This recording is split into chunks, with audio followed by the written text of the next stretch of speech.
everybody. It's another Thursday evening. By the way, it's beautiful here in the Pacific Northwest. Fantastic autumn day. I'm your host, S.K. Barrett. Joining me is the lovely and talented Wess Haubrich and the ever entertaining Kelly Evans. Hi. Say fuck it is fall, isn't it? It, well, I mean, weather-wise, but not, you know. No, officially it is autumn. Sorry. Oh It's shit, it true. is. It's I, official. I missed a couple of weeks in there. I'm more the endless summer kind of guy, so Yeah, you can hear your voice there. I'll I, grin and bear it. I like autumn. I like October especially. Weather-wise here, it's beautiful. There's a little bit too much pumpkin spice around, though. I mean, do we really need pumpkin spice Cheerios? No, This is Mm. true. yeah. Pumpkin spice is actually just spice. There's no pumpkin flavor because pumpkin doesn't have a flavor. Yeah. That's why they put spice in it. Okay. All right, so we have a crazy ass show tonight. People who love to poison. All through history, we got a bunch of people. It's a team poison show. But first, do we have any history? Yeah. We do have This a bit of week in that. crime history. Dun dun dun. 920, 1928. We talked a bit about this guy last week. Northcott, the California child killer, is arrested in Canada. 921, 1998. After 16 years on the run, Ira Einhorn is arrested for his girlfriend's killing. 922, 1933. John Dillinger helps 10 convicts escape in order to start building his gang. He was enlisting them to rob banks. Well, banks are where the money are, and prison is where the bank robbers are. Yeah, this is true. Go to the Nine, source. 924, 1995. Robert Ressler profiles South Africa's worst serial killer, Moses Satole. I think we should do one on him. He had quite the kill count, but yeah, he was caught not that long after, on top of it. 925, 1983. 38 prisoners break out of North Ireland's Maze prison, Ooh, which man, is you don't want those interesting. Irish running loose. Nope. I think a lot of them actually got away too. They ended up killing a couple, but most of them made their way out of there. Ah. 926. We had talked a bit about this guy off air. Harold Shipman kills on this date in 1989 and 1995. Oh, he's got two anniversaries. We're going to do a show about him, but he deserves a mention tonight as well. He definitely does once we get there, but some interesting headlines from the past week, too. 919, mom kills her baby after rubbing fentanyl laced heroin on her gums to sleep. That one just Oh, Jesus. Wow. disgusting. Um, September 20th, a What pregnant you know what they used to tell mothers to do? whiskey. Yeah, a little rag. You dip a corner of a rag in some whiskey and you let the baby suck on it. Yeah, I mean, this is true, but it's not like a grain of salt of whiskey could kill you, No, you no, no, know? no, no. I mean, people would freak out about that, but Yeah, it's one of the old time remedies that they used to tell mothers to do. yeah, some of them still do rub a little bit on their gums, but Yeah. yes, September 20th, this was different. A pregnant mother and her husband were ambushed in their hotel room in South Africa. The woman was hacked to death in front of her 3 month old son, and the husband was stabbed. Still no idea as to motive and no suspects in that. Wow. Uh, yeah, There's a lot of that not shit still going on down there. there is, it seems. That's one I'll definitely keep you abreast of as I hear about it. September 23rd, a U.S. Army soldier is picked up for planning to kill Antifa activists and bombing a major news network. Yeah, Okay. that's all they really had on that for now, too. A good story, well, a sort of good one, on the 23rd as well. Little girl is saved from her suicidal father on the rails in the New York subway. When he jumped in with her, there were bystanders that pulled her out. Oh So, man, yep. that's quick thinking. Um, let's see, just this past day, there's a boy in California dies from a sucker punch at school. Not sure how that exactly happened, but that's how they're describing it. Hey, Houdini, who was massively fit and strong, died from the same thing. This is true. He had internal organ damage that was pre-existing, though, didn't he? Um, I thought unknown. he did from something. Maybe not. I He don't No, know. got in, yeah. He supposedly got into a fight the night that he did the water tank, and they think that maybe he had internal injuries that contributed. Oh, okay. That must have been what I was thinking of, but but the yeah, the sucker last punch didn't help. no, not at all. The last item that I had on there, September 25th, another transgender murder in Dallas. This is number 3 this year, Hmm. just in Dallas. So Are they? Do you know if they're thinking these are connected? I mean, as far as the perp I goes. I haven't seen anything beyond that connection of them just all being transgender as of right now, but that might change. That's another one I'll keep my eye on. And if we see anything different, I will definitely update. Cool. Yep. And that All is all I right. have. So let's start with this young lady, Lucretia. Lucretia, we're kind of sticking Lucretia in because she's got a reputation of being a notorious poisoner. Now, around the same time, actually, might be a little bit earlier. There's also the Medici. So Catherine de Medici is also another one who has just one of those historical reputations. And I just want to say there is actually no proof that Lucretia Borgia actually ever poisoned anyone. Now she did stab someone with a knife. We'll give her Okay. that. And there's supposed to be this rumor that she had a poison ring, and that's like a ring that you wear. It had a little compartment at the top that you could lift up and slip some poison into someone's drink, and then close it again.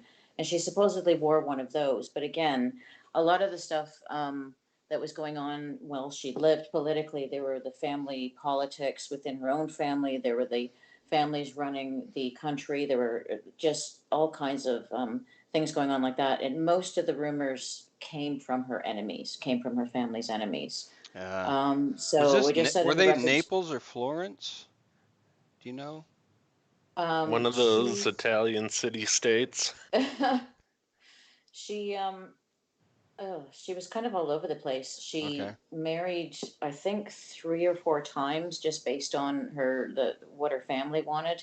So Hmm. she was all kinds. She was all over the place, sort of smaller places like Salerno, Ferrara, Medina, Reggio.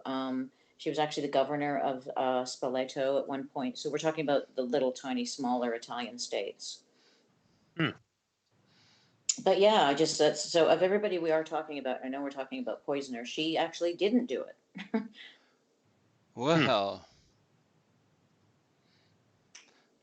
Well, so much for that. So much for that. Sometime, Yeah. sometimes your reputation is deserved, and sometimes it's not. Well, one of the interesting things that one of the family's enemies put about was they used a compound that would have apparently killed people even if there was no arsenic in it. So they basically think that arsenic, she was there. Nope. I think disemboweled pigs, tore out the entrails, sprinkled the entrails with arsenic, and then let them sit there for a little while. And then after they sat there for enough time, they squeezed the semi-putrid stuff from the mess, and they made that into something that's called cantarella, which was apparently what people have speculated the Borgias used. Now, I'm not saying that, the other Borgias didn't poison anybody, but Lucretia did not. But Would yeah, doing that add like potency to it, or? well, I don't know. It just seems like even if the arsenic didn't work, the semi-putrid pig guts would probably kill you. I mean, God. Yeah. Hmm. Yeah, just But a yeah, bacterial and a poisoning, right? I know, seriously. But the Italians during that time, tracing, going back as early as the 1400s, they were just poisoning everybody. Poison was the choice to get rid of your enemies, to get rid of a husband you didn't want, to get rid of a brother or family member or something. Um, so this mysterious potion that the Borgias, and I think also the de Medicis used, they think it had arsenic in it, but they also thought it had been a mixture of copper, the arsenic with some phosphorus, and then actually prepared in a decaying carcass of a hog. Jesus. So any Hey, one you of were her talking a bit about the ring there. How often would it be that they would get somebody else to plant the poison for them? Oh, all the time. Like the next woman we talk about, she didn't actually poison anybody herself, but she provided the poison for other people to use. Mm-hmm. Okay. So yeah, quite often you could through secret means you could find a way of obtaining poison and either pay someone to do it for you. For example, someone who worked in the kitchen could quite easily, if you gave them poison, could quite easily just slip it into the soup. Because a lot of these women that were having their husbands killed were high class, high ranking women. They wouldn't have been cooking themselves. Right. They may have served their husband a drink and slipped it into his wine, but they also could have slipped it to someone in the kitchen to put into the food. Wow. Yeah, Oh, and before we get too far beyond that, you were just talking a bit about arsenic there. It made me think of this kind of famous woman from around this area. Her name was Kate Brewington Bennett, known as the St. Louis Beauty. She lived from 1818 to 1855, and this is back when, I don't know if the listeners know this, arsenic was used as a beauty treatment. Um, Kate was regarded as the most beautiful woman in St. Louis, and she died suddenly at the age of 37. Her very white complexion had been the envy of many, and an autopsy revealed that she had been taking small doses of arsenic to retain her desired paleness. Oh God. You crazy Victorians. yeah, and then she became permanently pale. Yeah, and not even realizing that arsenic gets its effects from being cumulative in your body, too. Yeah. It's a Well, blood level. sciences and chemistry were, you know, hard subjects. That's all Yeah. you got to say on that subject, right? Yeah. Oh, that's just a slight diversion right there. Made me think of her. All right. Speaking of makeup, Yeah, that's actually a very nice segue there. Well done. Thank you. So this woman has been in the news recently. If you subscribe to the number of history channels that I do on Facebook and Twitter, then you will definitely have seen this. Her name is Julia Tofana, and she is quite possibly one of the most prolific killers, at least poisoners, that we have ever come across. They estimate that she actually killed, or she contributed to the deaths of over 600 people.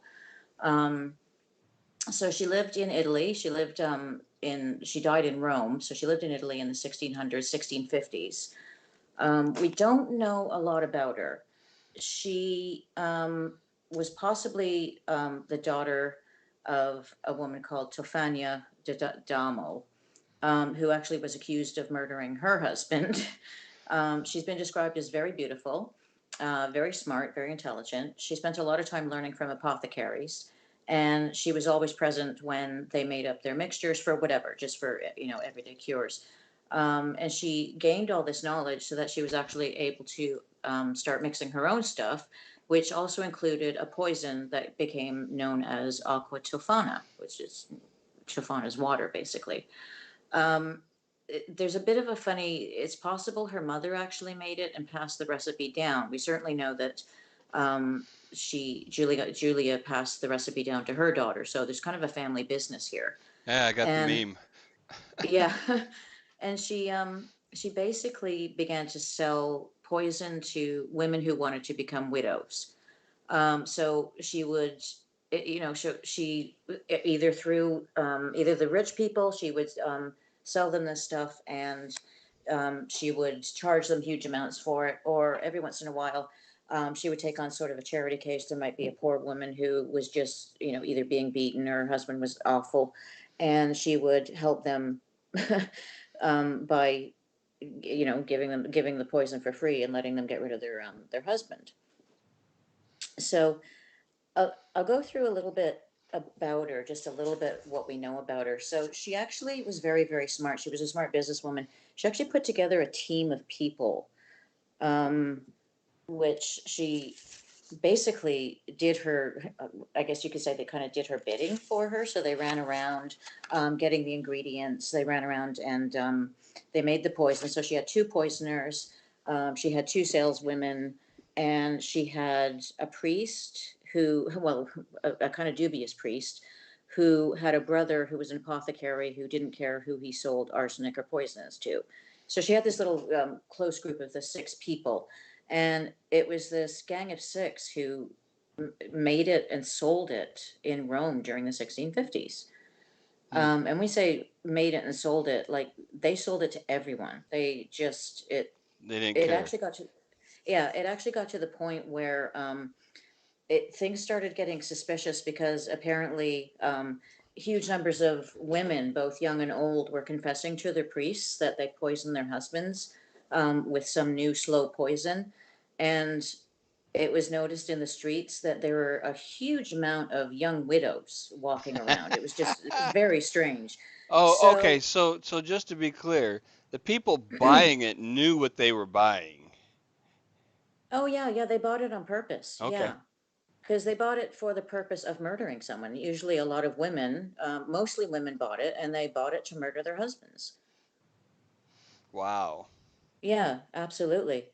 But they got a little bit too greedy and started selling it, like overselling it, I guess. And then because all these people were then, all these young women and older women and everything were confessing to their priests that they'd killed their husbands, and the priests were like, okay. And then in society, it was noticed that there were like a huge amount of young widows walking around. It was so it finally started getting investigated. Oh my goodness. But yeah, basically, it was kind of clever what they did. So there's sort of a glass jar. It's like a Catholic thing, and it's called Manna of Saint Nicholas. And basically, what it was it was a healing oil. So it was this jar that supposedly it was sweat from the saint's bones, and it was like a miraculous healing oil. So what Julia did is she actually put her aqua tofana into a manna of Saint Nicholas jar and gave that to the woman who wanted to get rid of her husband. So if anybody saw this in your house or saw it on your Oh, dressing table, yeah. it was a devotional. They would not question it at all. You mean it In didn't fact, have a it would skull and probably be crossbones and three X's on it? it did not. Maybe on the bottom.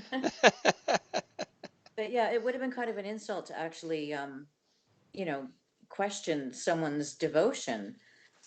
So I thought that was just absolutely hilarious. Yeah. They've never actually been able to figure out what was in the mixture. There's been all kinds of people. There's speculations because basically, with arsenic, you have signs that there has been arsenic poisoning. If you do an autopsy, there will be blackened organs, Right. depending on how it was administered. Sorry. The thing with this Julia is she was accused of poisoning someone or accused of supplying the poison, and she fought against it, even though she actually had done it. And she insisted that there be an autopsy on this dead person. And they opened him up. They opened up his chest. They looked at, his lungs and his heart and his liver, and there was not one sign of arsenic in it. Not one Hmm. sign that this guy, like, and they've known since the 1400s that arsenic, the signs of arsenic, what it does to you, how it's kind of like a slow burn, and it builds up in your system. And it was a commonly used rat poison since the 1400s. So very well known. They know what they're looking for. They found no evidence of arsenic poisoning in this poor guy at all, even though we know she did it. So they're trying to figure out how she mixed this stuff without there being any sign of poison whatsoever. And to this day, no one's been able to figure that out. So, where do you get arsenic from?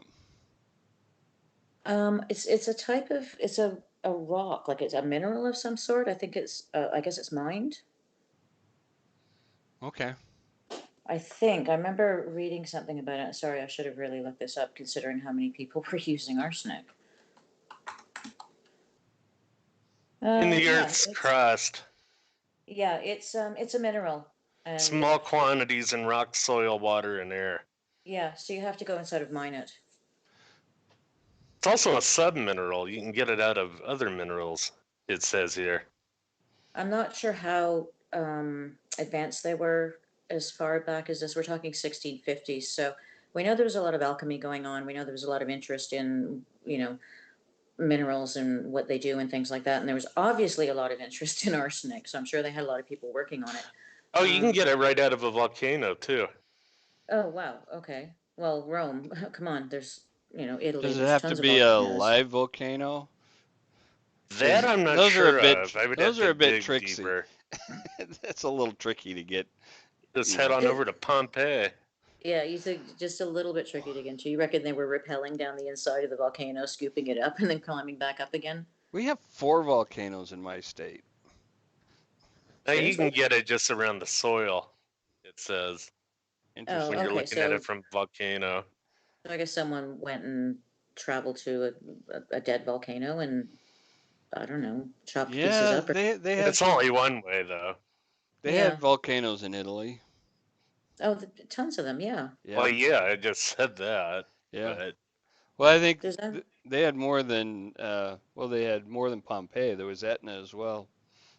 Well, yeah. there's also a supermassive volcano that's right sort of around the toe bit of the boot. And it's another one of those Yellowstone Park ones. It's like Oh, really? due to go off at some point. We're not sure when. Whoa. But now we're getting onto volcanoes. Yeah, we don't want to Yeah. scare people. I know it freaks the hell out of me knowing that Jellystone thing is about to go off any time now. Mm. So anyway, let's go back to talk about the agonizing pain caused by arsenic. Oh, yeah. So basically, symptoms of arsenic poisoning. We might as well go through those. Let's do that. So Yeah. so Just agonizing pain in the stomach. So we're talking like not just your normal I have a stomach ache, like we're talking absolutely gut wrenching knife, in your stomach pain, and also in your throat. And there is also vomiting, which you might expect with something poisonous, yeah. and extreme thirst and dysentery. Now I don't know if you get the dysentery first and then the dehydration causes the extreme thirst, or if they go hand in hand. But all of those are the sort of the chief symptoms of arsenic poisoning. Now, a lot of people, what you do is I'm talking like I know what I'm like, I actually do this myself. And historically, what people have been known to do is put small amounts, each day, so that the person Right. being poisoned just gets gradually Hmm. sicker and sicker. And it just looks like something natural is happening to them. It's when someone is maybe an amateur, doesn't know what they're doing, and they suddenly give a ton of arsenic to someone and they die horribly and suddenly, then that's when the alarm bells start going off. It's also an interesting thing that distinguishes poisoning from all other crimes is that with many of them, you have to repeat it time and again with the same person. It's not just, one off, I'm going to shoot you with a Right. gun. It's repeated, and that kind Oh, of, right. in a lot of ways, makes it immune to any mitigating factors, or a lot of mitigating factors, when you're looking at it legally. Well, yeah, if you're looking at sort of manslaughter versus like murder one, definitely there's definitely intent with arsenic Yeah, poisoning. Absolutely. Multiple Yeah, by intents. definition.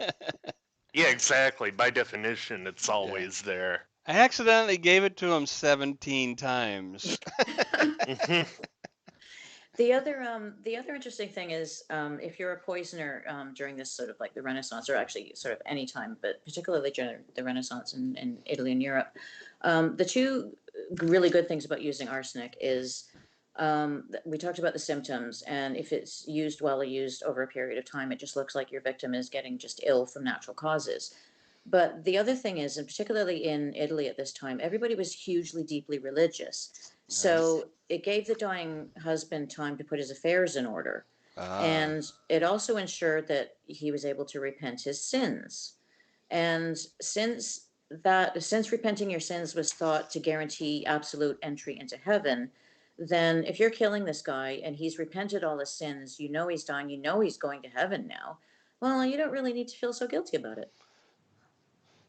He's going to a better place. He is. You've taken, you don't have to feel guilt over that eternal soul thing because he's repented and he's gone. So yeah. Wow. There's the quote I was thinking of. This is poisoning, of course, differs considerably from many other crimes, frequently committed in uncontrolled passion and in the heat of the moment. The innate character of the crime of homicidal poisoning demands subterfuge, cunning, and what is equally important, usually a period of careful planning, and also not infrequently the repetition of the act of administering poison. Yeah. Its characteristic being one of premeditation, it is a method of murder which therefore cannot be the subject of extenuation as some other forms of killing can. It's from a detective named Glacier. Except in the case of terrorism, which we talked about, right? The ricin, Well, right, where they, the objective was to poison a lot of people immediately and kill them immediately. oh, you mean that there's not a repetition with Right. those. Yeah. Right. Oh, absolutely. Jonestown in a lot of ways too. True. Yep. Yep. So how many people do they guess she killed? They think at least 600. Now that's her and her gang. Jesus. She poisoned people over the course of about 50 years. And a century later, there was this abbot who wrote, there was not a lady in Naples who had not some of it lying openly on her toilet among her perfumes. She alone knows the file and can distinguish it. So it's like it just makes it sound. I mean, this is 100 years later, and stories get larger and larger and larger. But yeah, it just makes it sound like every woman had some just on standby just in case or something like that. Yeah. Be careful who you piss off. Yes, seriously. Now, apparently she never got caught. Now, after she died, members of her gang definitely got caught because after she died, I don't know. I think maybe she was a little bit more sensible, and like I said, I think after she died, her gang kind of went nuts with the whole thing and started overselling, and the confessions started coming in, and there were too many widows on the streets. But so Tilfana herself, Julia herself, we really don't know what happened to her. One source says she's died of natural causes in 1651. Another one says that she actually found sanctuary in a nunnery and she lived there for a number of years.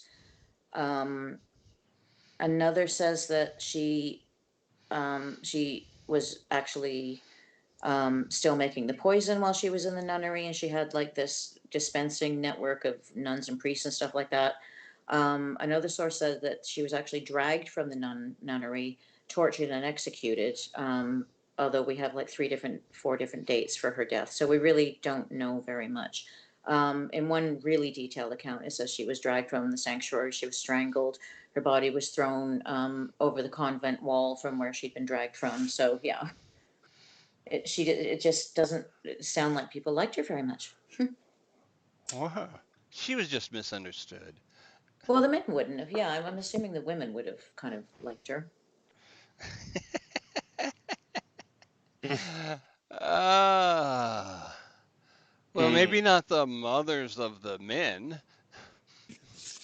Well, I would hope not. They might not have liked her so much. The mothers of, well, yeah, I guess. I'm trying to think. I've got a note here someplace. There was actually a printed warning to the citizens of Rome in the 1650s, warning them that there was poison going around and like be careful. Wow. Wow. Dang. So I'm trying. I had a copy of it, but I don't see it in front of me now. Okay. But yeah, that's how serious it got. Like, the Vatican actually printed a huge warning. Me and SK, we should have put the graphic in of Socrates drinking the hemlock. Right? I can't believe I didn't think of that till now. Oh yeah. But that was, well, yeah, I guess that was poisoning, wasn't it? It was kind of forced him to take it, didn't it? Yeah, he was kind of, that was his sentence, right? Yeah, Yep. for being too damn smart. That's what it gets. Don't read books, kids. That's what it gets. Hemlock. Yep. Well, then, Yeah. it's interesting you're looking at that with murder.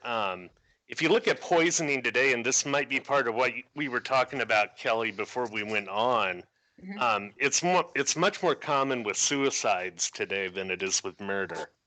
Well, I mean, let's face it, it's easy, isn't it? It's less violent than a gun or jumping off a bridge or drowning, and it's just basically if you pick something, I'm gonna say, I can't think of the word, nice, you'll just fall asleep, right? Right. So And I don't know if it's so much that with a lot of suicidal people as it is just convenience. That if you're truly suicidal, you're not going to be worrying that much about it being an easy way to go. You're well, just going to want to go. Yeah, but I've some always heard, people just don't want the pain or the mess of other mechanisms. and I've always heard that it's, and I don't know if this is true, so please, I'm not trying to be offensive or anything, but it's mostly women that do they poison themselves or they cut their wrists in the bathtub, and men do the violent guns and jumping in front of trains and things like that. That is true with the men using the gun more and women slashing their wrists more. I'm not sure about the others, though.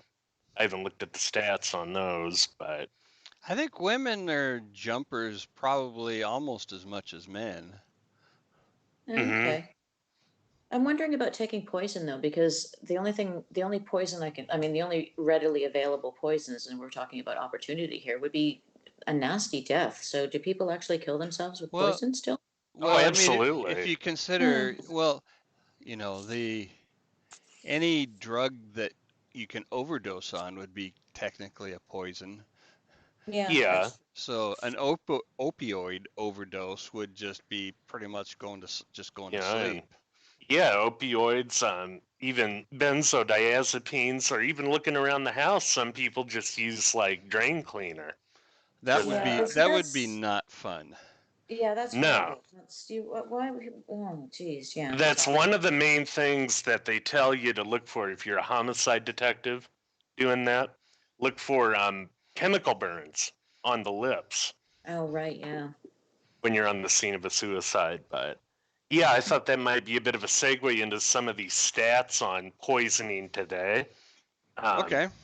Yeah. That is criminal poisoning, not suicidal poisoning. Okay.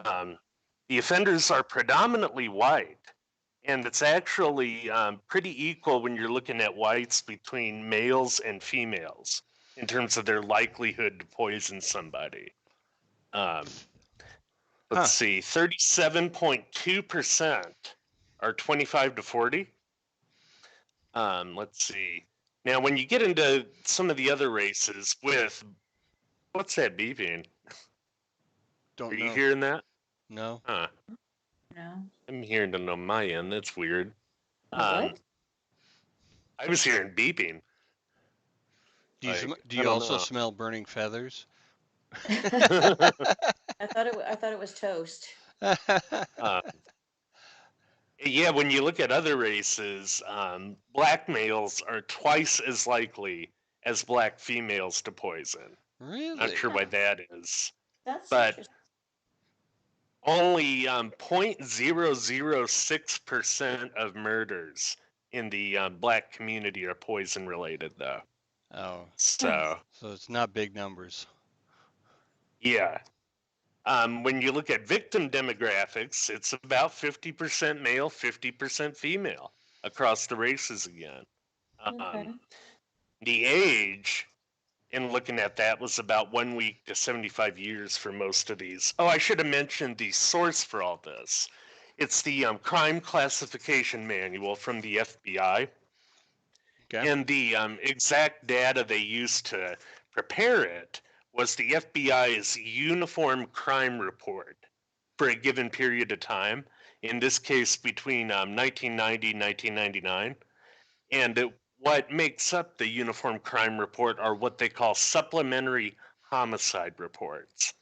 So those are like the individual blocks that build it, if you will. Right. Let's see. Now, when you're looking at the offender attributes, if it's a female victim, it's more likely that she was poisoned by a male across the races. But if Okay. you're looking at a male victim, it is equally likely between a male or a female who poisoned them, Really? according to them. That's Yeah. hilarious. Jeez. Yep. Now, I can't even think of a reason why a man would poison another man. Yeah, I'm not sure. But now, one thing to keep in mind with some of these numbers, like particularly this next one, is that, with the offenders, they're more likely to be male no matter the race. It was about 48.6% male and about 33% female.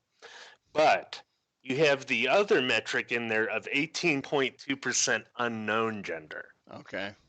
So that might skew it. So I didn't put a whole lot of stock into that number there, but the others didn't have that.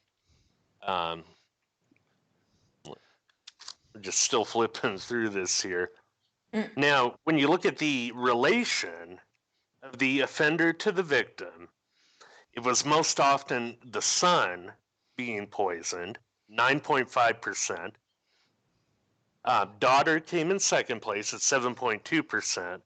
Wife in third at 6.9%.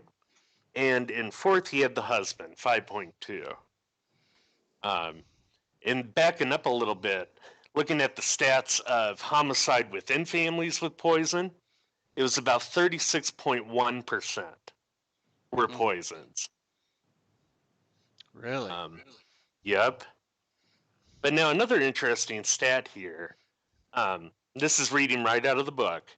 However, while it is widely believed that poisoning is predominantly a household or domestic crime, of the reports where the relationship of the offender to the victim was known, more of the victims were outside the family than were within the family.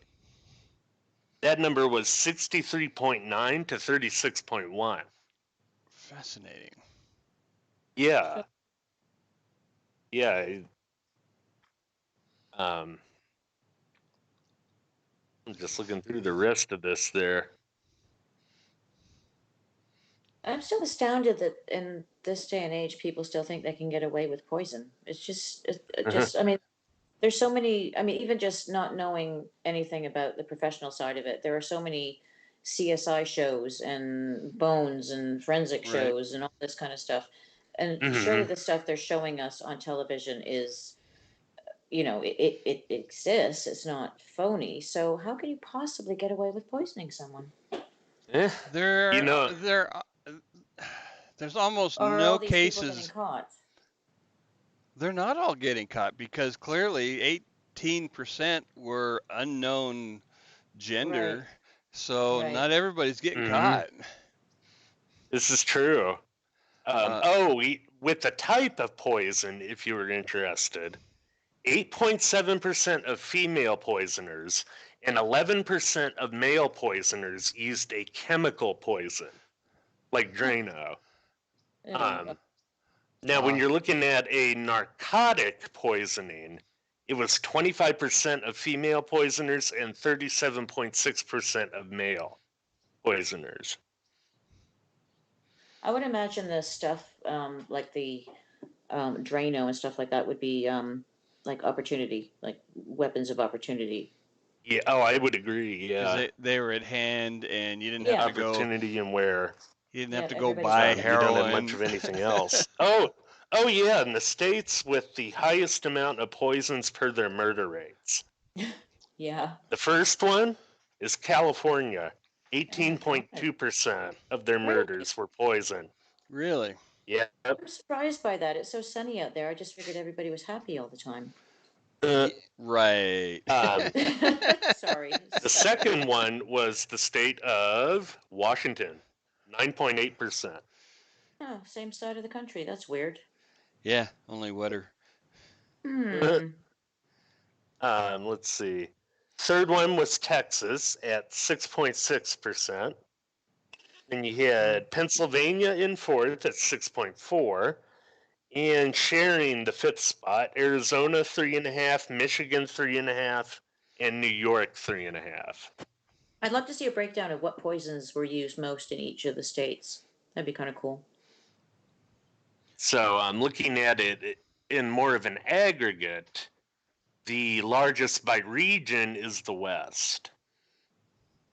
And the South comes in second to that at 25%. What is going on in California? I'm curious about that.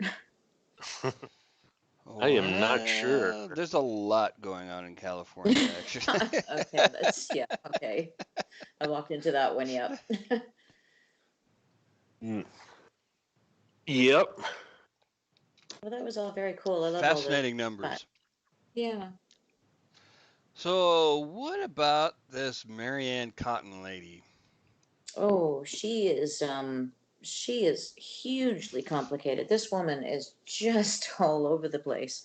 And I really don't know how she didn't get caught before she did, because she ended up possibly murdering about 21 people. What that includes 11 or 12 of her own children and at least 3 or 4 of her husbands. So she she's just okay. So let's start with so she was born on Halloween, which is kind of fun, in 1832, and she was born in England. She basically was her father was a coal miner type person, like a supervisor at a coal mine. Um, she had a sister who only lived a few months. She had a brother, a younger brother. When she was 8 years old, they moved, and at the time when they moved, she had all these glowing reports from her Sunday school. They said she was a girl of innocent disposition and average intelligence, distinguished for her particularly Ouch. clean. I know, I love the average intelligence. That's like one of those double-handed. And she was distinguished for her particularly clean and tidy appearance. So shortly after that move, they were still, her father was still in the She's mining. not especially bright, but she looks clean. But she's very clean, yeah. Well, come on, average intelligence that's not a slur. That's It's average. right. There's nothing wrong with being average. Most Not the people are sharpest tool, but you sure are shiny. Yeah, almost well, there you everybody is go. average. That's the whole way the bell curve works. We So won't get yeah, into but it's not. who's average and who's not. Hey, It's just hilarious that they would actually say that. you and I'm your just evil misogynistic bell curve, SK. I just God. Patriarchy. damn that bell curve.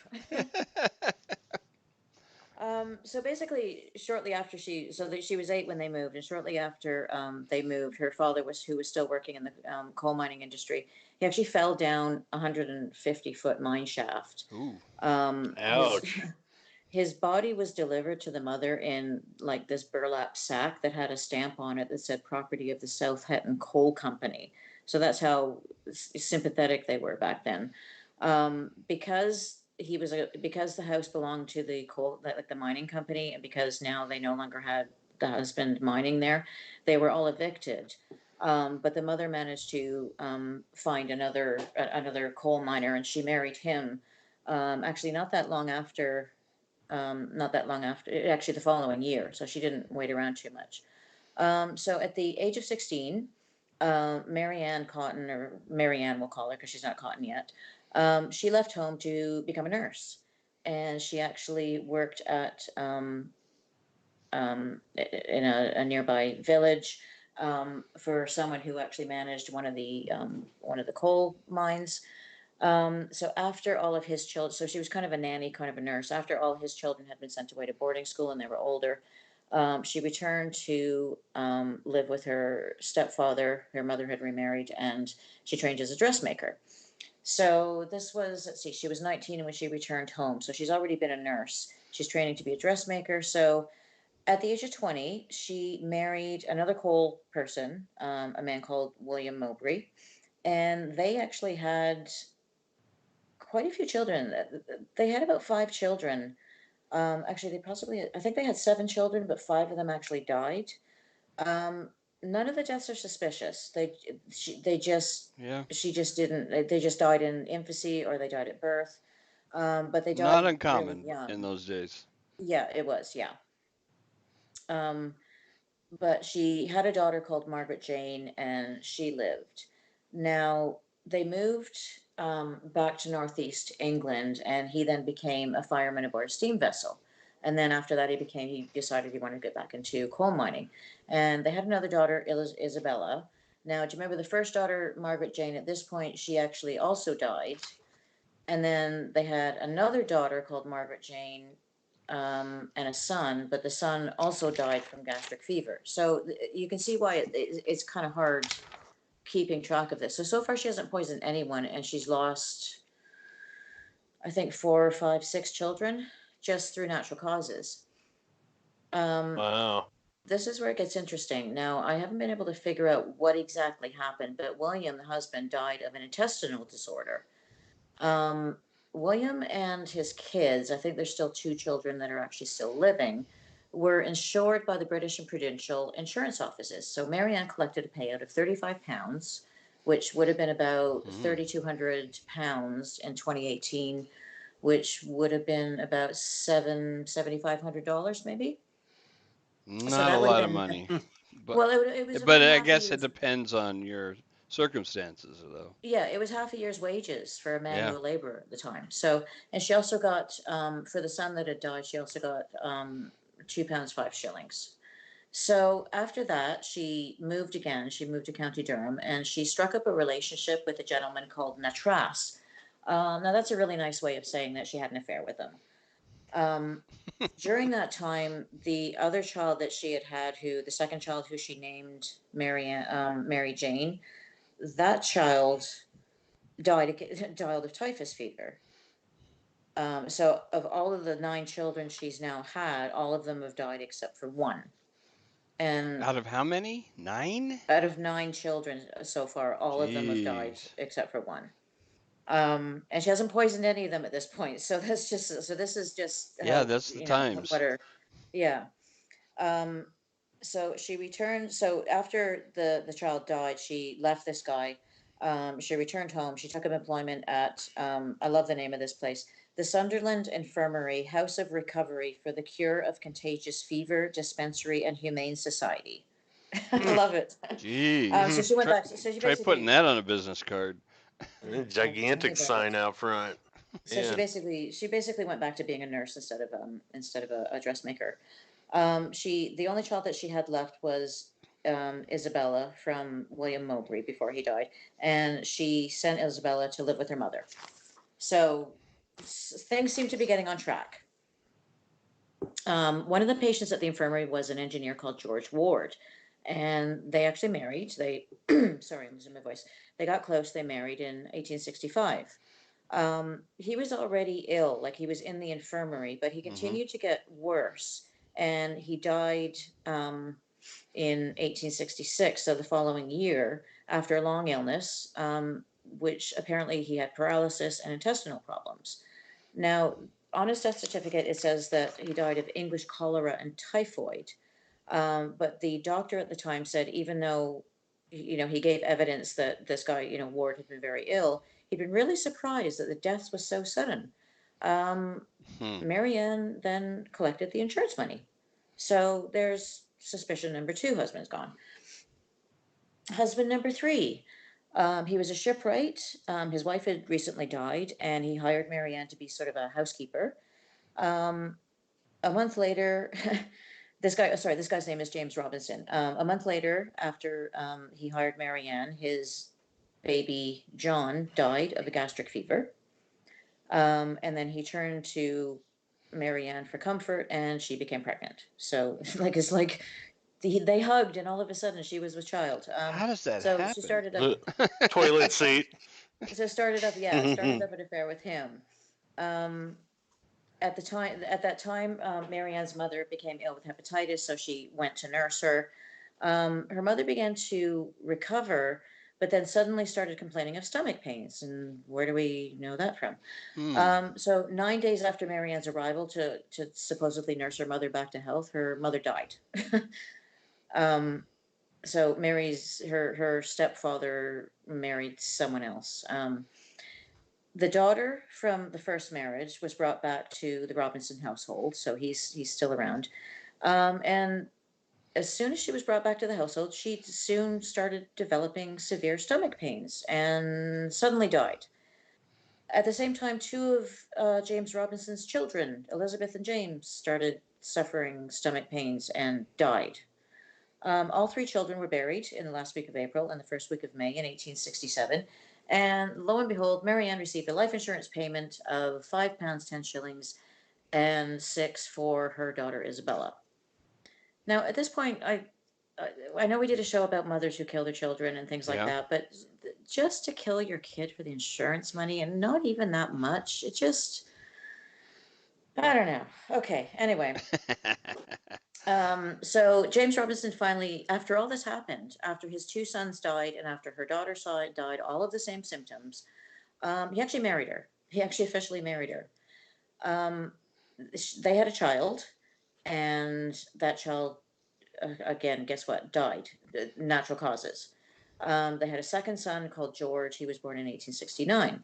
So, meanwhile, God knows why he married this woman after all this stuff has happened, but he's starting to get suspicious because after they get married, Marianne starts saying, "Hey, I really think you should have a life insurance policy," and she's bugging him about it. And he soon discovered that she'd run up debts of about £60 behind his back. So do Whoa, you remember that's that a huge amount. £35 at the time was, what did I say? It was about $7,500. So yeah, Yeah, that and was a she's year's actually, wages. yeah, and she'd actually stolen more than £50. That she just, I don't know. And then he also found out that she had been forcing his older children to pawn household valuables. So like they like take stuff from the house and go down to the pawn shop and pawn it and then give her the money. So he kicked her out. He threw her out completely, and he kept custody of the son, the only son they had that survived, George. So now she's living on the streets. She doesn't have anything. A friend of hers introduces her to a recent widower, another recent widower, who had lost two of his four children. So this is Frederick Cotton. So this is where we get her last name from, Marianne Cotton. So she kind of acted as a substitute children, kind of a bit of a nanny. The two children were Frederick and Charles. Um, they were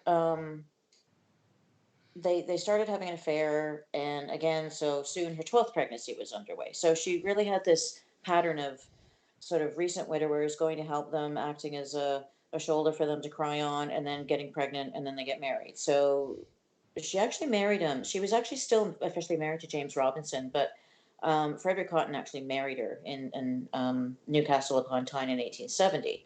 So their son was born soon after, so she was pretty heavily pregnant. At that point, she learned. Do you remember she had that affair with that guy called Joseph Natras?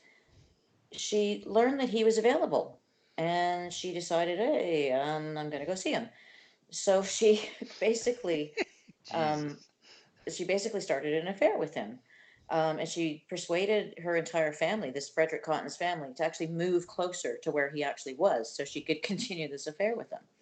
Now, Wow. Frederick, yeah, yeah. So in the meantime, Frederick Cotton had gotten an insurance policy for himself and his sons. And less than a year after they moved closer to this ex lover of hers, Frederick Cotton died of gastric fever. This is the official diagnosis. Huh. So after that, she collected the insurance. She still kept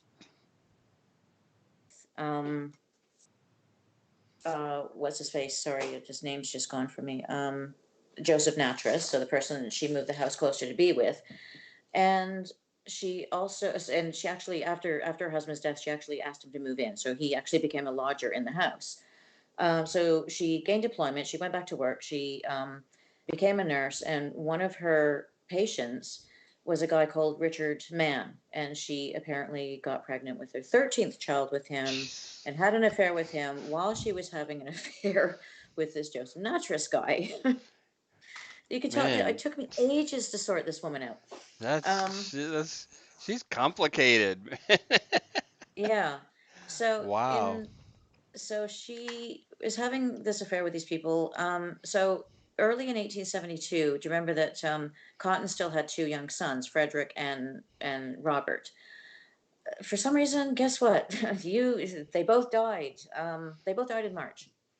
And then her first lover, Natras, who moved into her house, he got, for some reason, gastric fever, and he died. And this is strangely after revising his will in Marianne's favor. So, Wow. Nobody's yeah, nobody's connecting the dots here at all. no, no, no, not at all. It was just no. Um, I mean, so people are there's still, dropping faster than the friends of the Clintons.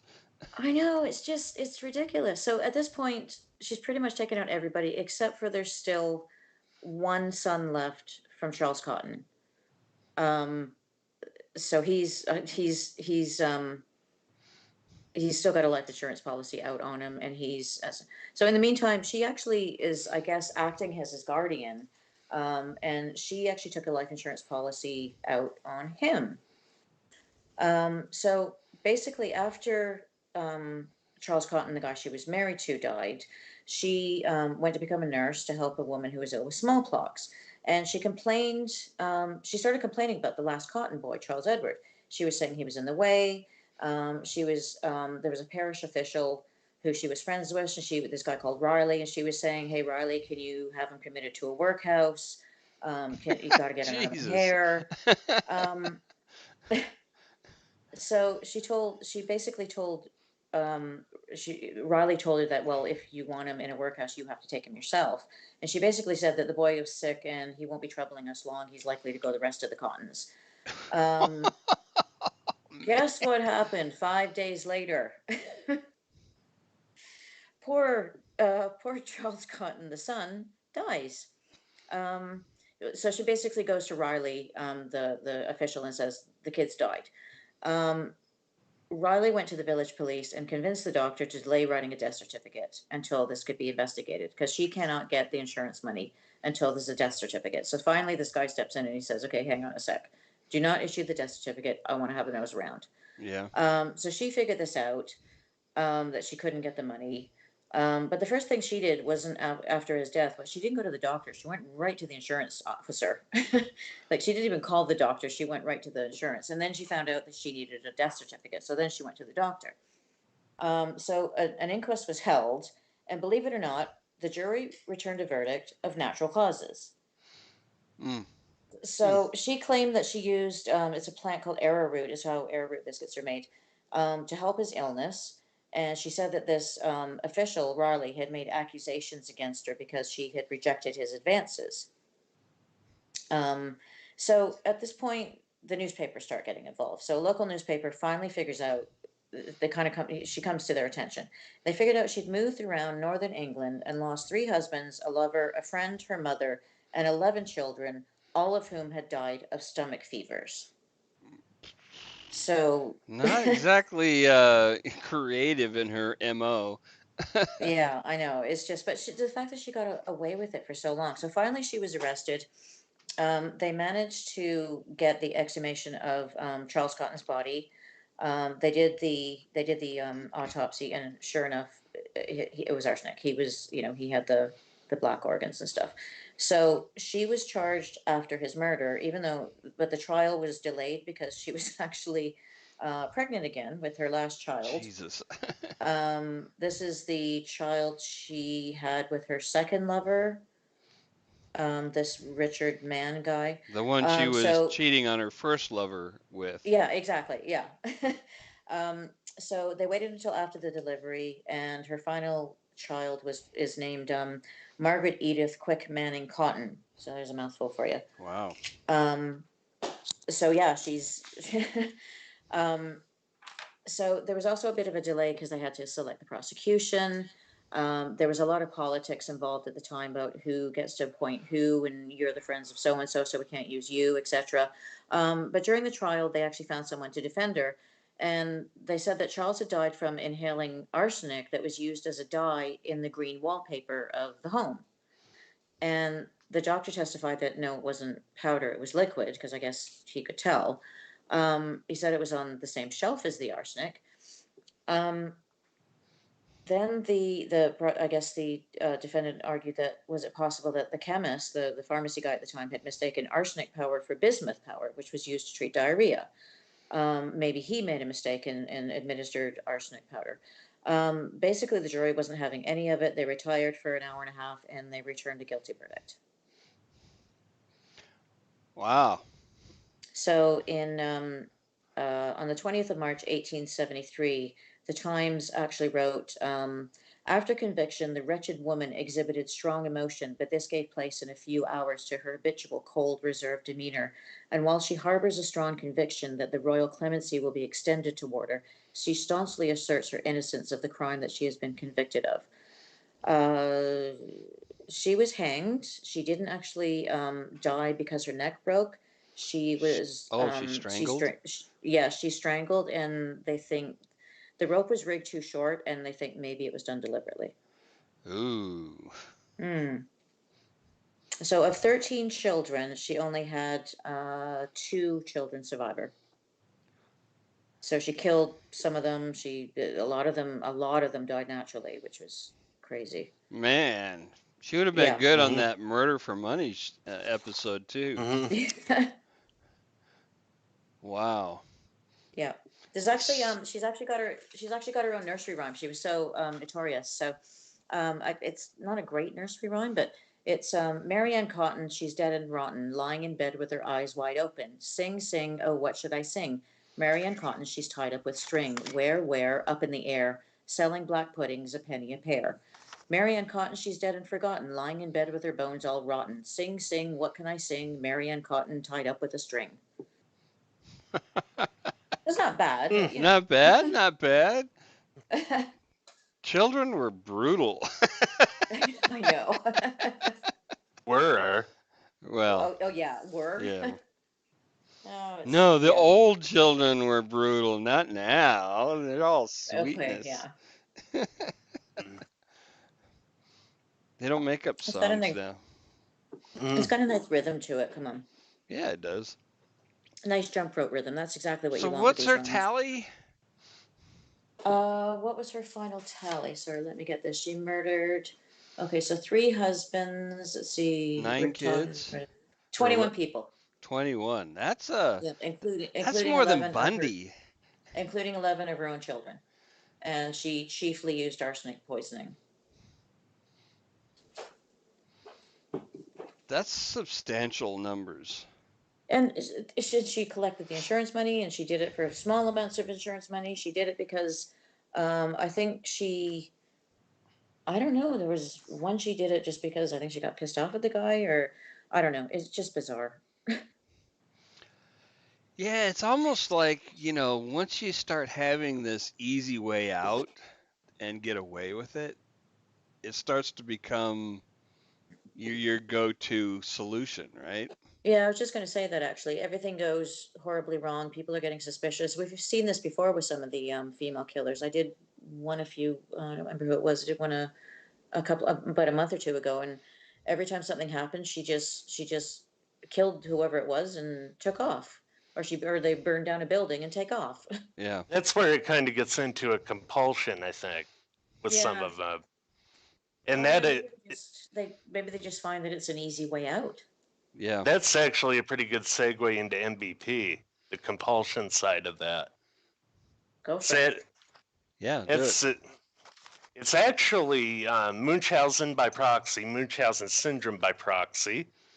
People might know it in the popular culture from HBO's Sharp Objects, if you've watched that. It's a fantastic, fantastic show. I highly recommend it. Also, Great thriller. Sixth Sense. Oh yeah, it was in that. I almost forgot about that one. Yeah. But yeah, it's also called factitious disorder, which gets into somatoform. But basically, the goal in Munchausen by proxy is to move into the patient role vicariously. And from this, the people who have it get attention. They get looked at sometimes as heroes for what they're doing, but what they're doing is ultimately faking sickness, and usually a child or somebody they're charged with taking care of, Mm-hmm. or actually inducing it. Isn't there a difference between, so Munchausen syndrome is when you do it to you make yourself sick for the attention, and Munchausen by proxy is when you make a child or a dependent sick? Yeah. Yes. Exactly. Okay, yeah, I just wanted to check I got that clear. Yep. But And, yeah, and that's by the usually way, the clarification on the word factitious as opposed to fictitious. So Yes. fictitious would be a fake illness, but a factitious illness is a real illness, but one that's created on purpose. Yes. Or just exaggerated. And Yes. sometimes they will induce it or they will just exaggerate it. But yeah, that's But But FACT. you actually do have a legitimate, like an actual diagnosable illness, whether you've given it to your, like you've given yourself an actual legit illness. Sometimes they induce Wow. it, other times they don't. But Okay. yeah, it's actually more common in women, but severe cases are more common in men, which is interesting. Huh. But yeah, it's also, by proxy, is also called factitious disorder imposed on another. Often results in unnecessary tests, medications, hospitalizations, and even surgeries. And that's despite the person knowing that the surgery or the test will be painful on the victim of MBP. That's awful. I just can't. Sometimes there's things that are going on in other people's brains that I can't. I have trouble placing myself into. Do you know what I mean? Oh, absolutely. And it's a deeply pathological need for attention. But usually the symptoms that they fake the most are bleeding, seizures, asthma, comas, diarrhea, vomiting. Accidental poisoning is a big one on there. And that's accidental in quotes. Oh, okay, yeah. Infections, fever, and SIDS. Between 6 and 30% of the victims die from the symptoms that are induced. Sorry, say that again. 6 and how many? Between 6 and 30% die from the symptoms that are induced. That's crazy. And 8% of the survivors are permanently disabled. Wow. And yeah, usually it's the mother who's seeking attention and sometimes admiration for how she is perceived to be taking care of her kids. And often the siblings of the sick child are being abused at the same time. By the parent? Yes. Okay. Yep. You know, and sometimes they do it because they see their support systems as being virtually non-existent aside from medical staff. But often the mothers who do it have a history of working in medicine too, nurses, EMT, or what have you. Well, God, with the internet, I would imagine anybody can. I mean, there's so much information out there. All you have to do is go out and start looking for symptoms, and wow. Oh yeah, Right. and absolutely, and that's another big thing with that. They know an inordinate amount about the symptom they're trying to fake. Right. But yeah, another thing that's interesting, there's quite often the adults can have the same symptom as the child or the charge that they're trying to, do this with. So even if it's not, so if it's a Munchausen by proxy, the adult will have the same symptoms as the symptoms they're forcing the child to have? Well, sometimes they can. And that's Okay. also because quite often with these, you see just regular Munchausen in Right. the So adult. it's both. It's a Yeah, combination. yep, they can be comorbid with each other. It would kind of lend weight as well. Like, look, doctor, I've got it now. My son has it. It's hereditary. Right? Oh yeah, oh Huh. yeah. But yeah, this next section that I had on MVP was really interesting. I got it going through my copy of Practical Homicide Investigation. Sorry, I don't It's mean to laugh, but my copy of Practical Homicide. it's by an NYPD homicide detective who was a lieutenant when he wrote it. But yeah, they consider it a form of child abuse, of course, Yeah. where Okay. the parent or caregiver simulates or directly causes medical distress in their charge um, to gain attention, praise, or sympathy. Um, let's see, the symptomatology can be physically induced or persistently fabricated. Um, Results often fatal. We went through that. He Does it noted say? it. Sorry, go Sorry. on. Does it say if there's some sort of triggering event? Like I know, like some psychological disorders, like hoarding, there's quite often a triggering event that starts the behavior. Is there anything like that here? Stress can.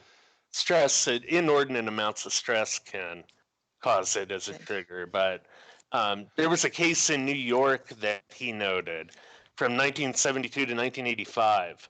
A woman killed 8 of her 9 children. Oh my God. Jesus. Most all the deaths were attributed to SIDS, but they all died from, in their charts, an unexplained illness, and it was only later revealed that it was MBP. Wow. So they were Yeah, still babies. yes, yep. And yeah, quite often this is confused with just straight up malingering too, which I think that we talked a bit Yeah. about when you were on the show last, Kelly, Yeah. where Sorry, can you remind me again what? um, the actual difference there, Munchausen and Munchausen by proxy is motivated by things that are specifically internal, like the Okay. praise or admiration or what have you. But malingering is motivated. It's where you fake it for something that's external. Um, yeah, days off of work, drug-seeking behavior would Oh, also right. be malingering. Okay. But um, Well, and a modern variation on malingering would be, a GoFundMe for a non-existent illness. Right. Okay. yep, oh yeah, that would definitely be malingering. But the Hmm. cops actually have 2 ways, if they suspect that it's MVP, to test their theory. Oh The Oh yeah. first yeah. one, um, the first one that they use usually there is the separation, and you'll see the symptoms, clear up pretty quick if you separate the person who has it Ah. Oh, so for from the example, person they think it if you is. hospitalize the child and then keep them protected from the parent for like a week, the symptoms start clearing up. Yep. Okay. Um, Sure. then the other big thing there that's totally vital is getting a correct history of what's going on. Oh You'll God. see, Ah. You'll see Right. mistakes or discrepancies, won't you? Or oh yeah, or or fake, anecdotal doctor visits that have no records. oh Oh, yeah, they'll and do quite that. often they'll just straight up alter the charts too. Will they The really? people with it. Oh yeah, Oh that geez. is very very common. But crap, hold on just a second. I lost my Yeah, they'll page. I'm they'll be going going through on the and on and crap. on about the number of doctors that they've seen, and a lot of times they've just never even been to them. Well, something else I've Oh heard yeah, about people with Munchausen's and Munchausen by proxy is that they keep going to different doctors. So as soon as one doctor starts getting suspicious, they'll immediately move to another one, and they've got like dozens of doctors. Is that doctor shopping Yeah. basically. is that Yeah, it? just Yeah. like what a drug addict does. But yeah, the guy who wrote that book actually talked about another case where there was a woman who had her baby in the hospital for something, and right after the doctor goes out, you can see this on surveillance video. She picks up the toddler, starts rocking him, and then you see when he leaves the room, her take out a piece of plastic and literally start to suffocate him. Oh my God. Wow. And when What he was lost his breathing for about 38 seconds, is what they timed it out as, she went and yelled for him to come in. He's having apnea again. when was this recently? Oh, this was the third edition of that book was, I think, maybe 1999 when he Wow. wrote that. Okay. Jeez, that's Uh, horrifying. oh, yeah.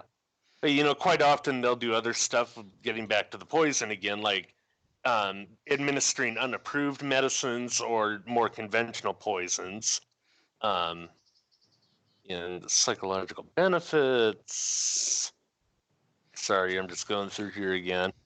It's You know, fascinating. the disease is actually coined after, this is kind of interesting, the German Baron Karl Friedrich von Munchausen, who apparently was very prone to telling absolutely outrageous, impossible war stories to people around when he Didn't Terry served in Gilliam Frankfurt. do a goofy movie about him? I was just Oh, gonna yeah, I ask, think he did. I was trying to figure out if it was the same name though. Is it Munchausen in the movie? Yeah, I think it I think it is. is. The The sort of Adventures of Baron Munchausen, isn't that yeah. it?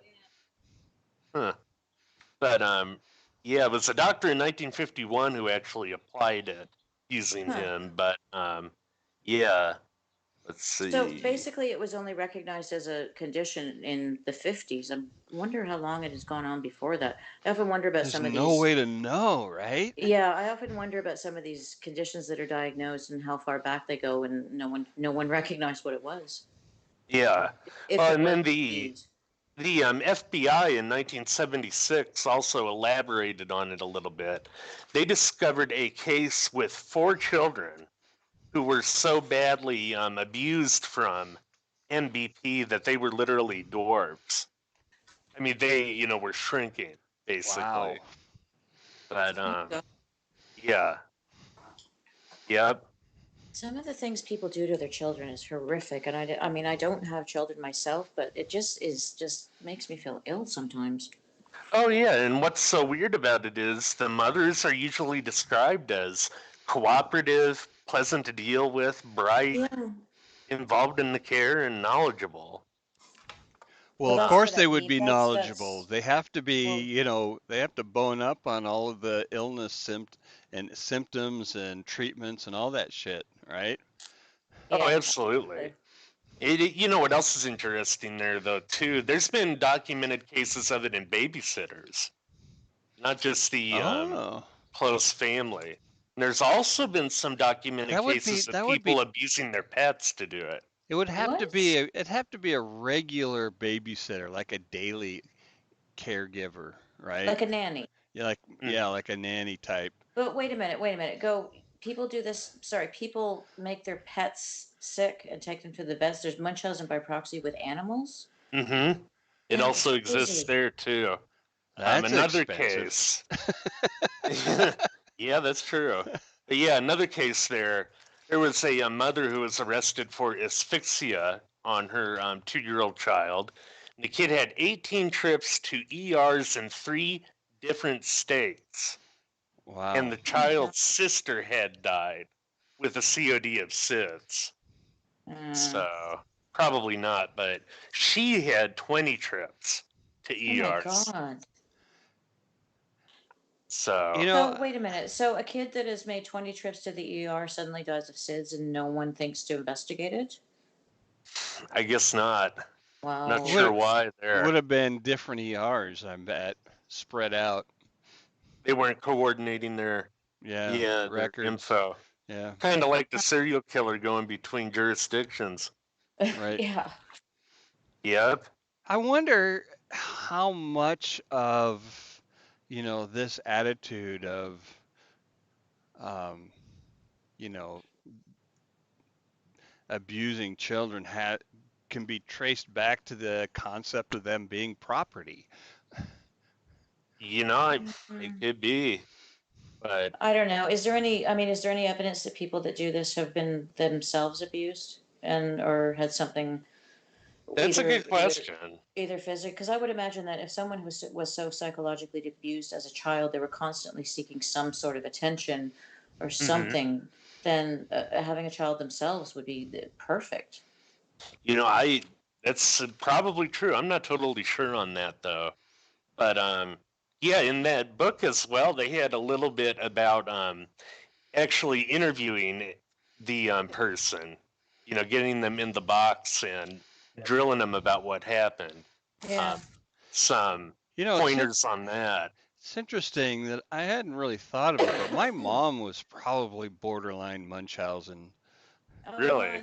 Why do you say that? Well, because so when she was a young girl, and I mean little, like I think 4, something like that. Like she had a accident in the winter with a wagon, and she had a head injury, and she spent time in bed, and she got a lot of attention from a lot of people, including her dad, which didn't happen very often, right? Hmm. And Mm-hmm. so she saw that time spent in bed being sick as a real positive thing. That's probably saw it as a way that she could manipulate too. Well, I mean, she wasn't manipulating as a child, obviously. She really was injured.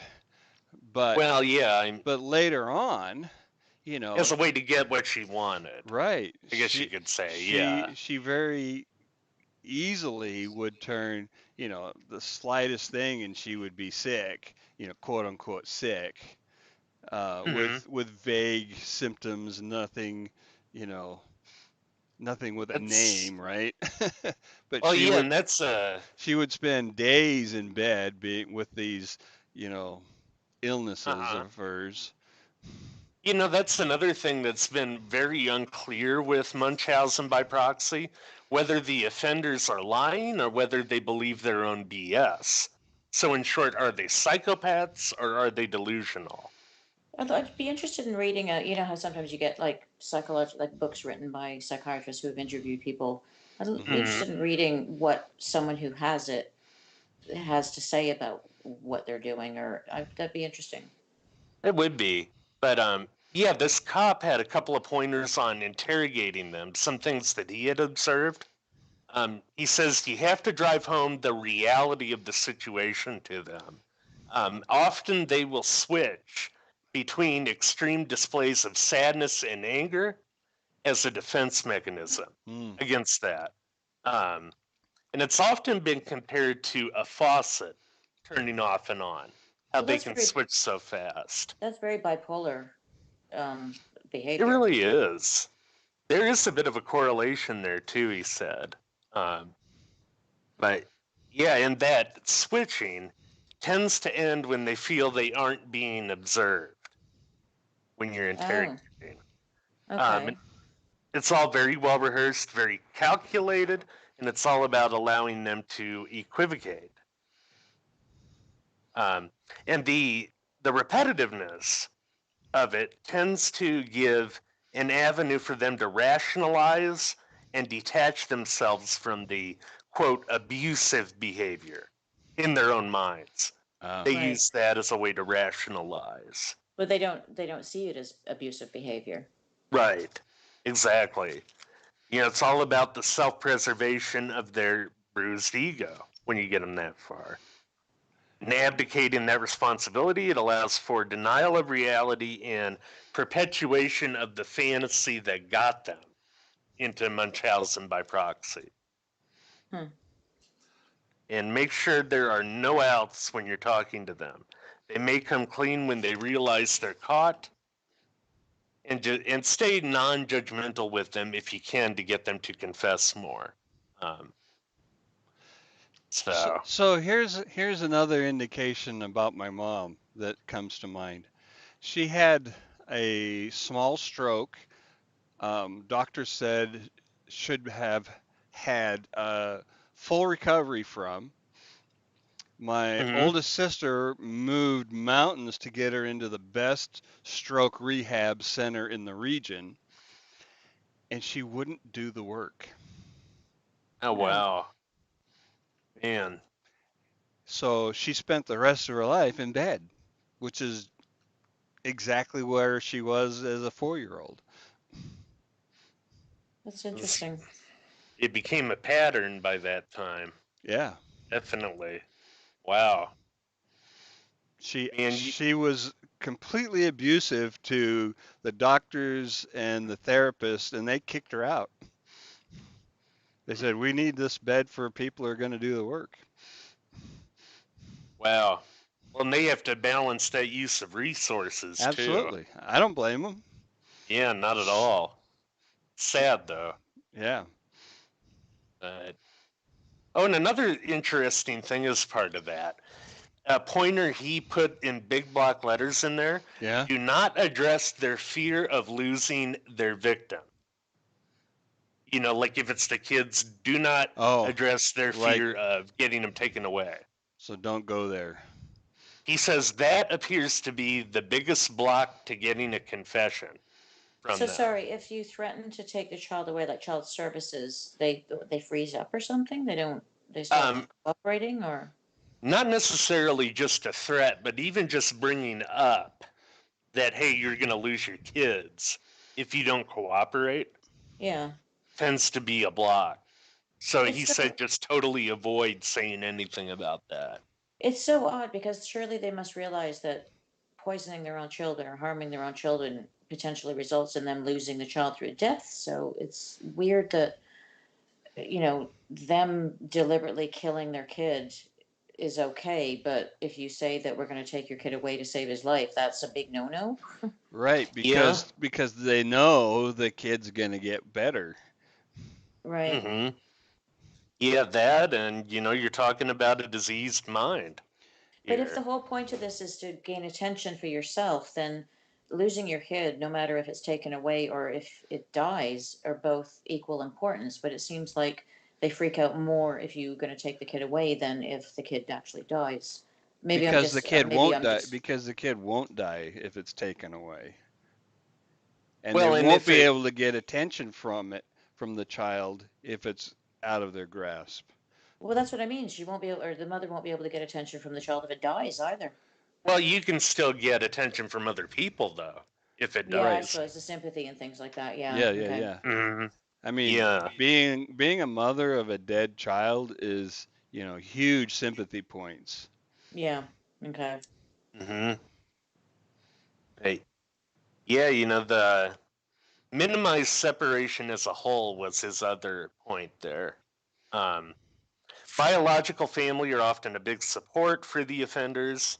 The spouse accepted, because quite often the spouse of um, the MVP person is lied to as well throughout So all the spouse this. actually goes along with it? I mean, in cases where these things are discovered, is it usually the doctors that report it, or is it a family member or a spouse?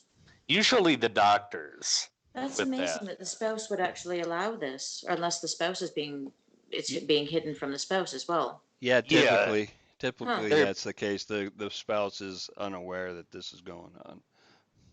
yeah, they could be being manipulated as well, or Right. they Yeah. could it could be they just don't want to see what's going on. But I wonder if there's an example. So you said so we know that Munchausen by proxy is mother-child type thing. Is there a father-child um, example, or is there well, they a can have partner, like someone doing this to their husband, or are there other cases of these kinds? Munchausen by proxy doesn't just apply to mother child. It just happens that it's most often Okay. mother child. I mean, it can apply to anybody in their Care. their charge, as I said. Right. Yeah. So yeah, that could be child parent, um, child grandfather, or what have you, I or think I the other saw way around. I think I saw a CSI once where the wife was deliberately keeping the husband ill, and after like a week, he started feeling better. Oh, yep, that would be Munchausen. Yeah. And Oopsie. like I said, and Oops. Yeah. like I said as well, Sharp Objects gets into it. It gets into it pretty well too. It's a hell of a watch, hell of a read too. Great novel I'll have to take a look at that. by Gillian Flynn.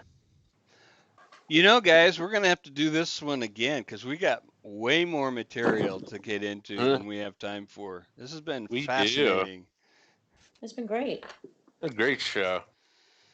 Could save So, it. Rest A for couple months later. down the road, we'll do Chemical Reactions 2. Awesome. Absolutely. Oh, we have to, yeah, because we still have the giggling granny to talk about, and she is hilarious. And the Angels of Death, like, Yeah, and Shipman and other people. Tylenol product tampering. Yes. Yep. awesome. Perfect. No, we All had so much right. fun on this show. Well, thank you, Kelly, for bringing your wealth of knowledge as usual. And Wes, Thank you, whatever it Kelly. is you do, I don't know.